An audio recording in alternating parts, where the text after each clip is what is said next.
வணக்கம். ருத்துலோட்டஸ் உங்களை அன்புடன் வரவேற்கிறது. நாம் இப்போ பார்த்துட்ருக்கிற பூ என்னென்னு பார்த்தீங்கன்னா ஒயிட் அகிலா அப்படிங்கிற ஒரு வெரைட்டி தான். இதோட மெச்சூர்டு ப்ளூம் பாருங்கள் எந்த அளவுக்கு பூத்துருக்கு அப்படின்னு. கிட்டத்தட்ட 1000 இதழ் தாமரை மாதிரியே இருக்குது. வெள்ளை கலரில் 1000 இதழ் தாமரை இருந்தால் எப்படி இருக்குமோ அந்த மாதிரி இருக்குது பாருங்கள். நல்லா பெட்டல் கவுண்ட்டும் இன்க்ரீஸ் ஆகிருக்கு ஒயிட் அகிலாவில். இது இன்னுமே நம்மளோட சேனலில் சேலுக்கு வரல. இது எப்படி பூக்குது அப்படின்னு பார்க்குறதுக்காக தான் நான் வச்சுருக்கேன். இது ஒரு நல்ல ஒரு ட்ராபிக்கல் வெரைட்டி. நம்ம பார்த்துருப்போம் ஸ்வேதா அப்படிங்கிற ஒரு வெரைட்டி நான் உங்களுக்கு முன்னாடி வீடியோவில் காமிச்சிருப்பேன். கிட்டத்தட்ட அந்த அளவுக்கு பெருசு 4 கை பிடிக்கிற அளவுக்கு. இது சின்ன பூவெல்லாம் இல்லைங்க, நல்ல பெரிய பூ தான். சூப்பராக விரிஞ்சிருக்கு. இது தானாக விரியக்கூடிய வெரைட்டி தான். இது ஒரு 10 பூ பூத்து நின்றுது அப்படின்னா ரொம்பவுமே அழகாக இருக்கும். அந்த அளவுக்கு பூக்கக்கூடிய வெரைட்டி தான் இந்த ஒயிட் அகிலா. அதுக்கு நம்ம என்ன பண்ணணும்னா பிளான்டிங் கரெக்டாக கொடுத்துட்டோம் அப்படின்னா நல்லாவே பூக்கள் பூக்கும். பூ பெருசாக பெருசாக பார்த்திங்கன்னா அந்த இதழ்களோட எண்ணிக்கை அதிகரிக்கும். காரணம் என்னென்னு பார்த்தீங்கன்னா 1000 இதழ் தாமரை வகையை சேர்ந்தது அப்படிங்கிறதுனால தான். இதுவும் பார்த்திங்கன்னா நீலாம்பூ நியூசிஃபெரா தான். நீலாம்பூ நியூசிஃபெரா எல்லாமே நல்ல பூக்கள் தரக்கூடிய வெரைட்டி தான். இந்த வீடியோ நான் எடுக்கலைங்க, எங்கள் அப்பா தான் எடுத்து அனுப்பியிருக்காரு. நல்லாவே பூக்கள் பூத்துட்ருக்கு. என்னால் தோட்டம் போய் வீடியோ எடுக்க முடியல. அவருக்கு வீடியோவே எடுக்க தெரியாது, இருந்தாலும் அவருக்கு தெரிஞ்ச அளவுக்கு எடுத்து அனுப்பியிருக்காரு. அந்த வீடியோ தான் நான் உங்களுக்கு இப்போ காமிச்சிட்ருக்கேன். பூக்கள் நிறைய பூத்துக்கிட்டு தாங்க இருக்குது. புச்சா, Shweta, white peony, green apple எல்லாமே நல்லா பெரிய பெரிய பூவாக பூத்துக்கிட்டு இருக்கு.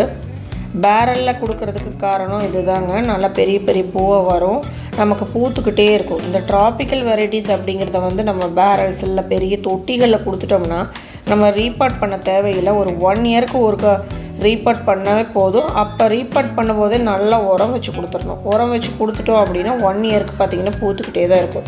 இது நான் வச்சதுலேருந்து பூத்துக்கிட்டே தாங்க இருக்குது. இன்னும் இது டார்மெண்ட் போகலை. அநேகமாக இது மார்கழியில் தான் டார்மெண்ட் போகும் அப்படின்னு நினைக்கிறேன். ஏன்னா பிங்க் அகிலா மார்கழியில் மட்டும்தான் டார்மெண்ட் போகுது.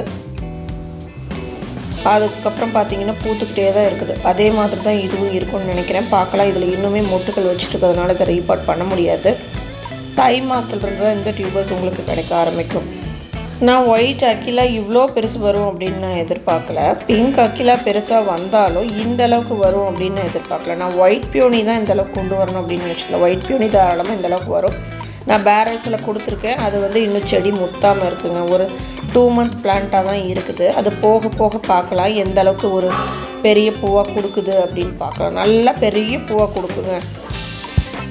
ஆல்ரெடி நான் அந்த மாதிரி பூக்கள் பறிச்சிருக்கேன், ஆனால் வீடியோவில் கவர் பண்ணியிருக்க மாட்டேன். இந்த வெரைட்டியோட கிழங்கு பார்த்தீங்கன்னா வாட்ஸ்அப்லேயே நீங்கள் கேட்டு வாங்கிக்கலாம். ஏன்னா சேல் வீடியோவில் கொண்டு வர முடியாது. டியூபர்ஸ் இல்லாத வெரைட்டியை நமக்கு டியூபர்ஸ் ரொம்ப கம்மியாக தான் கிடைக்கும். ஸோ வாட்ஸ்அப்பில் கேட்குறவங்களுக்கு இந்த வெரைட்டி போயிடும். ஸோ உங்களுக்கு தேவைப்படுதுன்னா நீங்கள் வாட்ஸ்அப்பில் சொல்லி வச்சுக்கோங்க.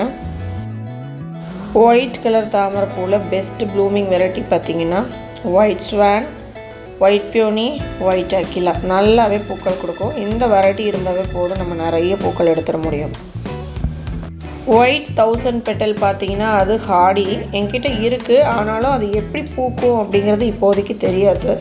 இதுவே பார்த்திங்கன்னா கிட்டத்தட்ட அந்த 1000 இதழ் தாமரை வரைக்கும் வந்துடும் உங்களுக்கு.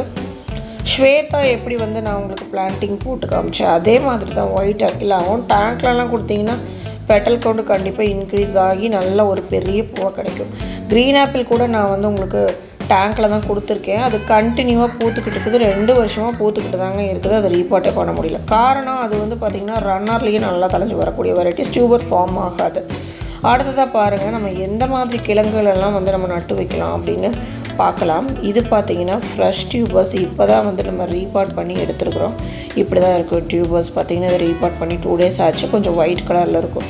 கலர் உங்களுக்கு முக்கியம் கிடையாது. உங்களுக்கு க்ரோத் டிப் எப்படி இருக்குது, அதோட க்ரோத் எப்படி இருக்குது அப்படிங்கிறது தான். இது ஃப்ரெஷ் டியூபர்ஸ் அப்படின்னா உங்களுக்கு இந்த மாதிரி ஒயிட் கலரில் இருக்கும்.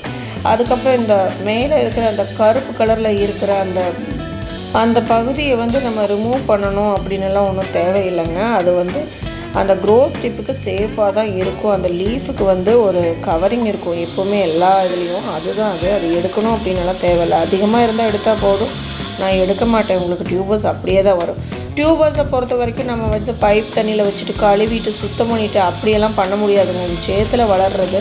அதனால் அதை பெருசாக கழுவலாம் கூடாது. நிறைய பேர் க்ளீன் பண்ணி போடணும் அப்படின்னா அதை எப்படி க்ளீன் பண்ணி சேத்துக்குள்ளே தான் வைக்க போகிறோம். அதை க்ளீன் பண்ணி என்ன பண்ண போகிறீங்க? க்ளீன் பண்ணுறதுலேயே உங்களுக்கு அந்த டிப்பெல்லாம் உடஞ்சி போயிடும். அப்புறம் எப்படி வந்து அந்த கிழங்கு வந்து தழைஞ்சி வரும்? ஸோ உங்களுக்கு வர்ற பேக்கிங்கில் வர அந்த கிழங்க அப்படியே நீங்கள் சேத்துக்குள்ளே நட்டு வைங்க, நல்லாவே தழைஞ்சி வரும். அதை வந்து க்ளீன் பண்ணுறேன் அப்படின்னு சொல்லிட்டு எல்லாத்தையும் எடுத்தீங்க அப்படின்னா நிறைய டேமேஜ் வந்துடும்.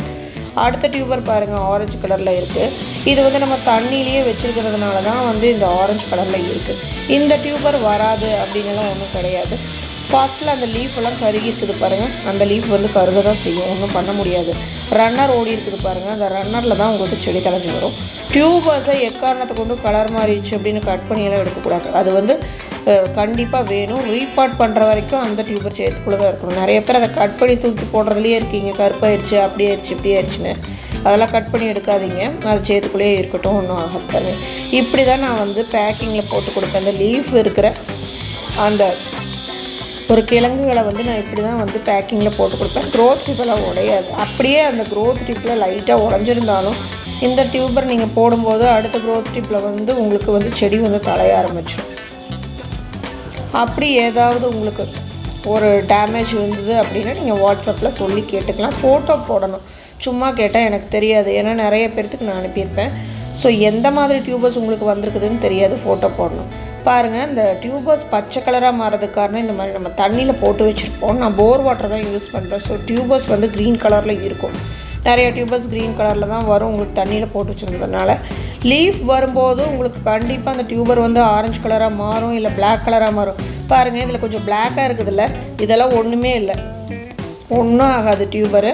நீங்கள் இப்படியே இந்த கிழங்கை வந்து சேத்துக்குள்ளே வச்சிங்கன்னா செடி நல்லா தான் தழைஞ்சி வரும். எந்த ஒரு கிழங்குமே வராது அப்படின்னு நினச்சிட்டு நீங்கள் தூக்கி போட்டுற வேண்டாம். கிழங்கு கலர் சேஞ்ச் ஆகிருந்தாலும் உங்களுக்கு வந்து வளர்ந்து வரும். பாருங்கள், இன்னொரு டைப்பில் டியூபர் வித் ரன்னர்ஸ் நான் காமிக்கிறேன். இந்த மாதிரி இலைகள் எல்லாம் வந்து செடி நல்லா தழையும் போது எப்படி இருக்குன்னா பாருங்கள், இப்படி தான் இருக்கும். இந்த மாதிரியும் நிறைய பேர்த்துக்கு பேக்கிங் போயிருக்கு. இந்த டியூபர் வந்து கலர் மாறி போச்சு, அதனால் இந்த செடி வராதுன்னு நினச்சிக்கிட்டு இந்த டியூபரை மட்டுமே ஃபோட்டோ எடுத்து அனுப்பி என்கிட்ட வந்து தேவையில்லாத வார்த்தைகள் வந்து பேசுகிறத தவிர்த்துக்கோங்க. அந்த மாதிரி யாராவது பேசுனீங்கன்னா நான் வந்து அவங்களுக்கு கிழங்குகள் கொடுக்க மாட்டேன். இதை நான் டீட்டெயில்டாக சொல்கிறேன் பாருங்கள். இது வந்து நான் ஏற்கனவே ஒரு வீடியோவில் சொல்லியிருப்பேன். அதனால தான் இந்த மாதிரி கிழங்குகள் வந்து பேக்கிங்கில் போகுது. இது வந்து நடுறதுக்கு வந்து ரொம்பவும் ஈஸியாக இருக்கும். குளத்தில் போடுறவங்களுக்கு எல்லாம் பாருங்கள் எப்படி இருக்குதுன்னு. வேரோட இதை அப்படியே ஃபுல்லாக சேத்தில் வச்சுட்டு இந்த க்ரோத் டிப்பை மட்டும் மேலே விட்டுறணும். நான் இதை டீட்டெயிலாக சொல்கிறேன் பாருங்கள். இதெல்லாம் லீஃப் வந்துடுச்சுல்ல, இந்த லீஃப் பாருங்கள், இந்த லீஃபை மட்டும் மேலே விட்டுட்டு மீதியெல்லாம் சேத்துக்குள்ளே இருக்கிற மாதிரி மேலோட்டமாக இருக்கிற மாதிரி கவர் பண்ணணும்.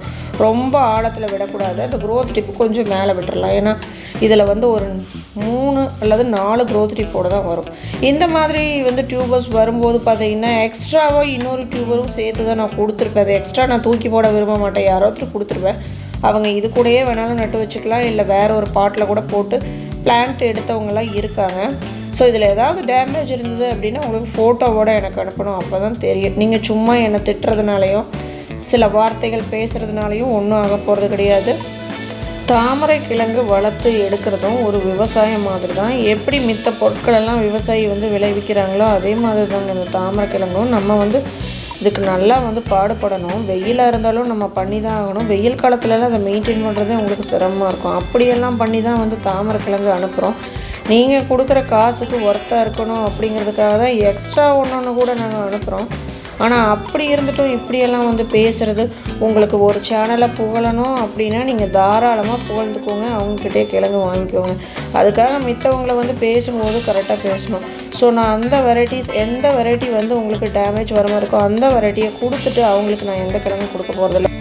இந்த மாதிரி ரன்னர் ஸ்டார்ட் ஆகி வளர்ந்துக்கிட்டு இருக்கிற டியூபர்ஸை வந்து பார்த்திங்கன்னா க்ரோத் இல்லாத இடத்தெல்லாம் கட் பண்ணக்கூடாது. டியூபரை எந்த டேமேஜும் பண்ணக்கூடாது, அப்படியே விட்டுறணும். இலைகள் பாருங்கள் நல்லா பெருசாக வந்திருக்குது. இந்த செடிக்கு உண்டான அனைத்து சத்துக்களும் பார்த்திங்கன்னா அந்த டியூபரில் தான் இருக்கும். அதனால் அந்த டியூபரை வந்து நம்ம டேமேஜ் பண்ணக்கூடாது. இப்படியே எடுத்து சேத்தில் நட்டு வச்சிடலாம். வாஷ் எல்லாம் பண்ணக்கூடாது, எதையுமே கட் பண்ணக்கூடாது. பாருங்கள், இது நான் வாங்கின டியூபர்ஸ் பாருங்கள். இது கருப்பாக தான் இருக்குது. இது எப்படி வராமல் போயிடும்? வேர் வந்து கருப்பாக தாங்க இருக்கும், ஒயிட் கலர்லலாம் இருக்காது. சேத்துக்குள்ளே இருக்கும்போது வேர் வந்து கருப்பாக தான் இருக்கும். எல்லா வெரைட்டிலையுமே நமக்கு கரெக்டான ஒரே மாதிரி அந்த பெரிய டியூபர் ஒயிட் கலரில் வேணும் அப்படின்னா கிடைக்காது. இந்த மாதிரியும் கிடைக்கும். கிடைக்கிற டியூபர்ஸை பிளான்டிங் பண்ணி கொண்டு வந்து பெரிய டியூபர்ஸாக தான் உங்களுக்கு நான் கொடுத்துட்ருக்கேன். இதில் அவ்வளோ ரிஸ்க் இருக்குது. சில டைம் சில வெரைட்டிஸ் வரலாம், வராமையும் போகலாம். அந்த வராமல் போனதெல்லாம் நமக்கு லாஸ் தான், ஒன்றும் பண்ண முடியாது. பாருங்கள், இது நல்லா மொட்டையை வச்சிருச்சு பாருங்கள். பெரிய இலை வந்தோடனே மொட்டுக்கள் வைக்க ஆரம்பிச்சிருக்கு. இது ஃப்ரிட்ஜ் பாக்ஸில் கொடுத்துருக்கேன். ரொம்பவுமே நல்லா வந்திருக்கு. இதில் ஒரு 2 க்ரோத் இருக்குது. இது வந்து செகண்ட் க்ரோத்தோட லீஃப் நல்லா பெருசாக வந்திருக்கு. ஏன்னா 2 துண்டாக தான் நான் டியூபர்ஸ் போட்டிருந்தேன். பெரிய டியூபராக கிடச்சி போடும்போது நல்லா இன்னுமே பெரிய செடியாக இருந்திருக்கும். ஆனால் நமக்கு அந்த வெரைட்டியில் அந்த சைஸ் தான் கிடைக்கும். அப்படிங்கும்போது அதை வாங்கி போட வேண்டியது தான். ஒரு க்ரோத் டிப் இருந்தாலும் நல்லாவே வளர்க்க முடியும் அப்படிங்கிறதுக்காக தான் இந்த டியூபர்ஸை நான் உங்களுக்கு காமிச்சிருக்கேன். அதிலலாம் பார்த்திங்கன்னா ஒரு க்ரோத் டிப் தான் இருக்கும். நல்லாவே வளர்ந்து வந்துருக்கு. கிழங்குகள் உங்கள் கைக்கு வரும்போது டேமேஜ் பண்ணாமல் பிளான்டிங் கொடுத்தீங்க அப்படின்னா நல்லாவே வளர்ந்து வரும். தாமரை கிழங்குகள் உங்களுக்கு வேணும் அப்படின்னா வாட்ஸ்அப்பில் காண்டாக்ட் பண்ணி வாங்கிக்கலாம். இன்றைக்கி வீடியோ அவ்வளோதான். நன்றிங்க.